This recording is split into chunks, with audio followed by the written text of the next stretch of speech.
నమస్కారం సిటీ వార్తలకు స్వాగతం. ముందుగా హెడ్లైన్స్. టీడీపీ ద్వారానే దళితుల అభివృద్ధి సాధ్యం. కాంగ్రెస్ వారిని ఓటు బ్యాంక్గా వాడుకున్నారని మంత్రి రావెల ఆరోపణ. ఎస్సీ వర్గీకరణపై మందా కృష్ణకు చిత్తశుద్ధి లేదని మండిపాటు.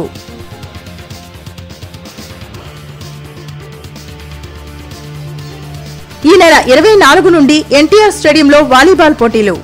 ఏర్పాట్లను పరిశీలించిన ఎమ్మెల్యే మోదుగుల వేణుగోపాల్ రెడ్డి.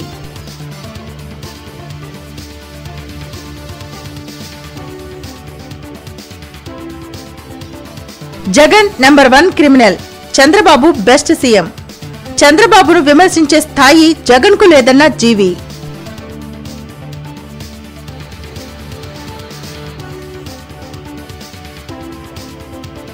జిల్లా కోర్టు ప్రాంగణంలో జాతీయ లోక్ అదాలత్ సద్వినియోగం చేసుకున్న కక్షిదారులు.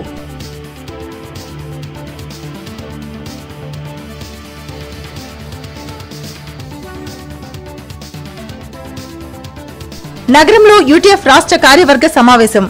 ప్రభుత్వ పాఠశాలల పరిరక్షణకు ఉద్యమించాలని తీర్మానం.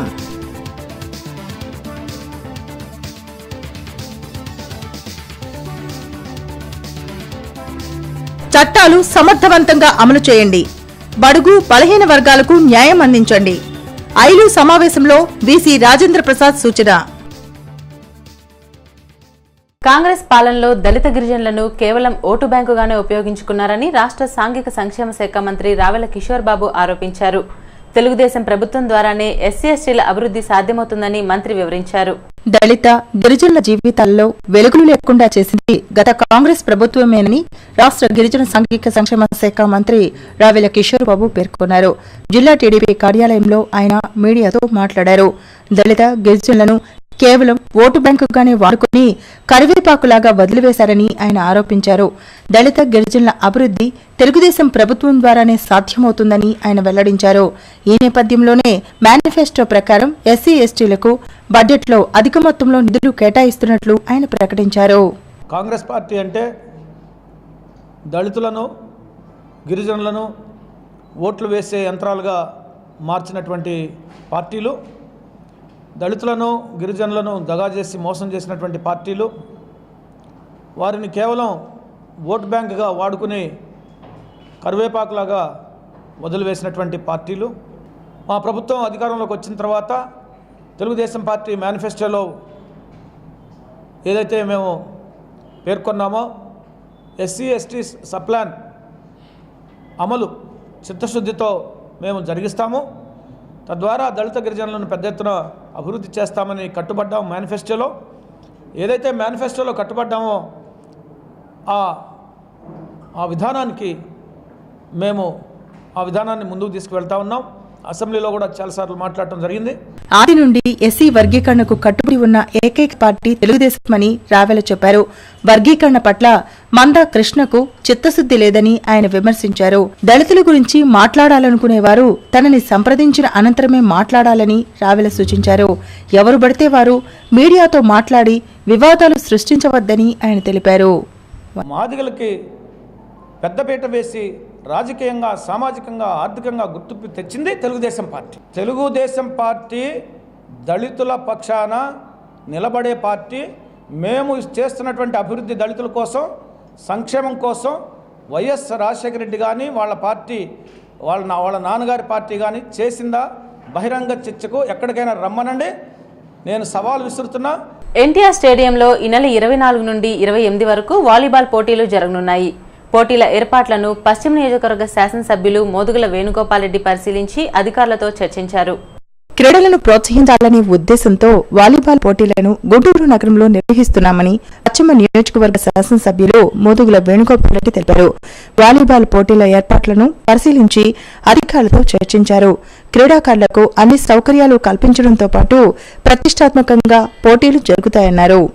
ఏదైనా కానీ ఇది ఓన్లీ క్రీడలో నైపుణ్యం పెంచే విధంగా ఈ టోర్నమెంట్ కండక్ట్ చేస్తున్నాం. రాజకీయాలకు అతీతంగా దీన్ని 24 నుంచి ఫిబ్రవరి 24 తారీఖు నుంచి 28 వరకు రోజుకు 5 మ్యాచ్ చొప్పున 25 నుంచి 30 మ్యాచ్ జరిగేటువంటి టోర్నమెంట్ని వేలాదిగా ప్రజలు మరి పాల్గొని దీన్ని కొంచెం సహకరించాల్సిందిగా నేను ప్రతి ఒక్కరిని గుంటూరు ప్రజానికాన్ని కోరుకుంటా ఉన్నాం.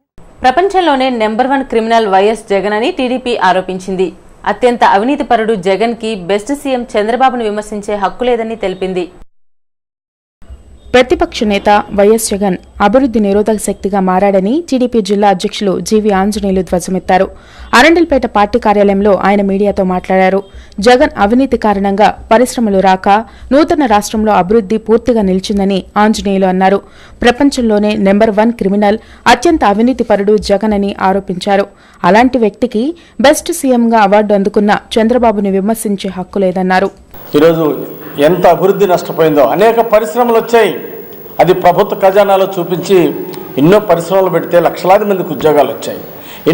ఎంతోమంది లక్షలాది మంది పేదలకి ఇళ్లు నిర్మించి ఇవ్వడానికి అవకాశం ఉంది. భూమి లేని పేదలకి లక్షలాది మందికి ఎస్సీ ఎస్టీలు బీసీలు పేదలు ఉన్నారు, వాళ్ళకి భూములు కొనివ్వచ్చు.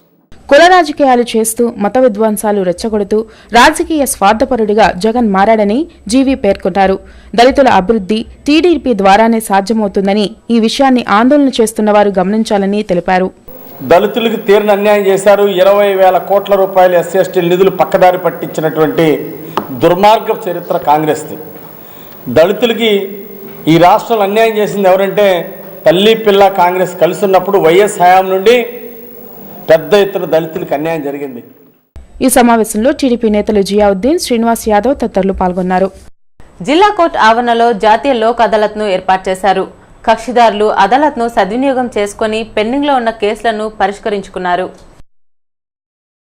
జాతీయ లోక్ అదాలత్ కార్యక్రమం గుంటూరులో కూడా ప్రారంభమైంది. కోర్టులలో పెండింగ్లో ఉన్న పలు కేసులను సత్వరమే సరైన తీర్పుతో పరిష్కరించి కక్షిదారులకు వారి విలువైన సమయాన్ని, ధనాన్ని ఆదా చేసింది. దేశవ్యాప్తంగా ఈరోజు జాతీయ లోక్ అదాలత్ కార్యక్రమానికి శ్రీకారం చుట్టారు. ఈ మేరకు జిల్లా కోర్టు ఆవరణలోని జిల్లా న్యాయ సేవాధికారి సంస్థ హాల్లో శనివారం ఉదయం జాతీయ లోక్ అదాలత్ ప్రారంభ కార్యక్రమం జరిగింది.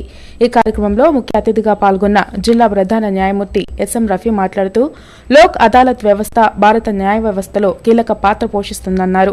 భారతదేశంలో అమలవుతున్న లోక్ అదాలత్ ప్రక్రియ ప్రపంచంలోని పలు దేశాలలో ఆసక్తి రేపుతుందన్నారు. కక్షిదారులు లోక్ అదాలత్ కార్యక్రమాన్ని సద్వినియోగం చేసుకుని తమ కేసులు పరిష్కరించుకోవాలని సూచించారు. ఈ కార్యక్రమంలో లేబర్ కోర్టు న్యాయమూర్తి లక్ష్మీనారాయణ, 1వ అదనపు జిల్లా judge G Gopichand, Guntur bar association అధ్యక్షులు జి శాంతకుమార్లు పాల్గొని ప్రసంగించారు. ఈ కార్యక్రమానికి పలువురు న్యాయమూర్తులు, కక్షిదారులు, న్యాయవాదులు పెద్ద సంఖ్యలో పాల్గొన్నారు. డిఎల్ఎస్ఏ కార్యదర్శి జిఎల్ నరసింహారెడ్డి ఈ కార్యక్రమానికి సమన్వయకర్తగా వ్యవహరించారు. ఇరువురు సీనియర్ సిటిజన్లకు సంబంధించిన కేసును తొలిగా సత్వరమే పరిష్కరించారు. ఈరోజు నేషనల్ లోక్ అదాలత్ని ఇనాగ్రేట్ చేశాం. మా అందరు జడ్జెస్, బెంచెస్, అడ్వకేట్స్, పార్టీస్తో. మొట్టమొదటి కేసు చాలా చెప్పాలంటే 1/2 నిమిషంలో పరిష్కారం చేశాం. 30 లక్షలు క్లెయిమ్ దావా వేసిందని సీనియర్ సిటిజన్ 80 ఏళ్లకు మించిన ఆయన ఇక్కడ పరిష్కారం చేశా. నాకు డబ్బు లభించింది మా కళ్ళ ముందు. కేసు క్లోజ్ చేశాం. దీని మీద అప్పీల్ ఉండదు. ఇదే విధంగా చిన్నది ఈరోజు 30 లక్షలు ఉండొచ్చు, 3,000 రూపాయల కేసులు కూడా ఇదే విధంగా ఇదే ఇంట్రెస్ట్ పరిష్కారం చేయడానికి నేను నా జడ్జిలందరూ రెడీగా ఉన్నారు. కోరంటి శ్రీరాములు గారని రిటైర్డ్ డిప్యూటీ కమిషనర్ తిరుపతి, ఆయన నాకు బాకీ ఉంటే 20 లక్షలకి దావా వేశాను. దావా డిక్రీ వేశారు. ఈ న్యాయస్థానం ఈ లోక్ అదాలత్కి కాగితాలు పంపించినందువల్ల వారు త్వరగతిన తొందరగా నా కేసు పరిష్కారం చేసి నాకు డబ్బులు చెప్పినందుకు వాళ్ళకి ధన్యవాదాలు చెల్లిస్తున్నాను. హలో, ఈ లోక్ అదాలత్ ద్వారా త్వరగా ఈ పేచీ ముగిసిపోయినందుకు లోక్ అదాలత్కి ధన్యవాదాలు తెలుపుతూ అందరూ ఈ మార్గాన్ని అనుసరించి వారి లిటిగేషన్ని త్వరగా ముగించుకోవాలని నా విన్నపం. యూటీఎఫ్ రాష్ట్ర కార్యవర్గ సమావేశం ఈరోజు గుంటూరులో జరిగింది. ప్రభుత్వ పాఠశాలల పరిరక్షణ, ఉపాధ్యాయుల సమస్యలపై నేతలు చర్చించి పలు తీర్మానాలు చేశారు. ప్రభుత్వం చేపడుతున్న సంస్కరణల కారణంగా పేదలకు విద్య దూరమయ్యే ప్రమాదం ఉందని ఎమ్మెల్సీ బొడ్డు నాగేశ్వరరావు తెలిపారు. నగరంలో జరిగిన యూటీఎఫ్ కార్యవర్గ సమావేశంలో ఆయన మాట్లాడారు. ప్రభుత్వ పాఠశాలల పరిరక్షణే తక్షణమే చర్యలు చేపట్టాలని ఆయన సూచించారు. కార్పొరేట్ స్కూల్స్ కి ధీటుగా పేద పిల్లలకు నాణ్యమైన విద్యని అందించాలని ఎమ్మెల్సీ డిమాండ్ చేశారు. ఈ కార్యక్రమంలో యూటీఎఫ్ నేతలు బాబురెడ్డి, వెంకటేశ్వరరావు, హనుమంతరావు తదితరులు పాల్గొన్నారు. కార్యవర్గ సమావేశం జరుగుతూ ఉంది.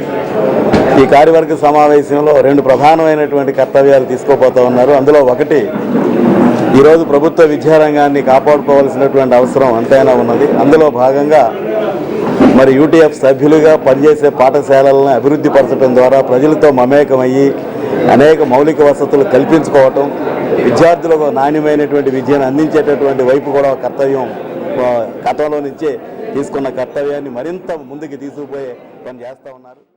జీవితంలో నిర్దేశించుకున్న లక్ష్యాన్ని సాధించేంత వరకు ప్రతి విద్యార్థి కష్టపడి చదవాలని కలెక్టర్ కాంతిలాల్ దండే తెలిపారు. మోతడక గ్రామంలో చలపతి ఇంజనీరింగ్ కళాశాలలో 10వ తరగతి చదువుతున్న విద్యార్థులకు ప్రతిభకు పునాది పేరుతో అవగాహన కార్యక్రమం నిర్వహించారు. 3 రోజుల పాటు కొనసాగిన కార్యక్రమం ఈ రోజుతో ముగిసింది. కార్యక్రమంలో ఎమ్మెల్యే శ్రావణ్ కుమార్, చలపతి విద్యాసంస్థల అధినేత ఆంజనేయులు, డీఈఓ శ్రీనివాసులరెడ్డి తదితరులు పాల్గొన్నారు. సిటీ వార్తలో ఇప్పుడొక చిన్న విరామం.